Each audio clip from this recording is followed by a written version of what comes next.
Hello and welcome back for day 2 of our series called Words Matter.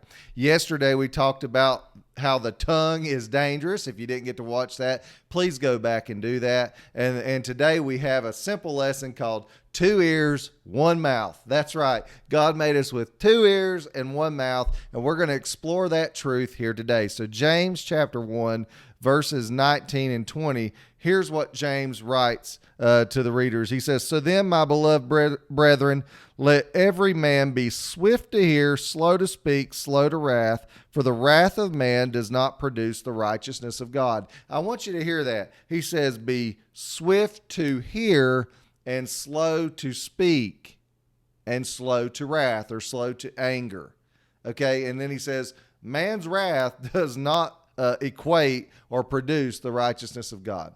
But it starts with, are we willing to listen and hear other people? Are we willing to hear from God's word? Are we willing to hear from our pastor, our Sunday school teacher, our parents? Are we willing to hear from our teachers, our principals? Be swift to hear and slow to speak. We're often quick to speak, slow to listen, and even slower to think about what we're about to say. I can't tell you how many times I hear people say nonsense, and I'm like, did you really think about what you just said?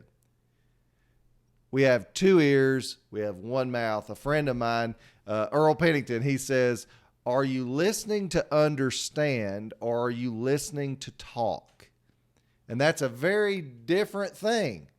Are we listening to understand where somebody else is coming from, understand their point of view? Are we reading God or hearing a sermon preached and we're listening, as Jesus said, to those who have ears to hear, let them hear? Are we trying to hear and understand, or are we just waiting for our opportunity to speak? And you know, when you're around people, everybody's sharing stories and everybody wants to one up the next person's stories, and they don't even realize that they're doing it. You know, you be the person in the crowd that listens. And I need to work on this too. We all do. We all need to work on being swift to hear and slow to speak, and then also slow to anger. A lot of times words can stir us up on the inside, get our emotions charged up. We can't let that happen. So if you take anything from today's lesson, you have 2 ears, 1 mouth. You should listen at least mathematically twice as much as you're talking, not the reverse. Thank you so much. Please like, share, comment, subscribe, click the notification bell. If you didn't watch day 1's video, please go back and do that. I'll see you tomorrow for day 3. God bless.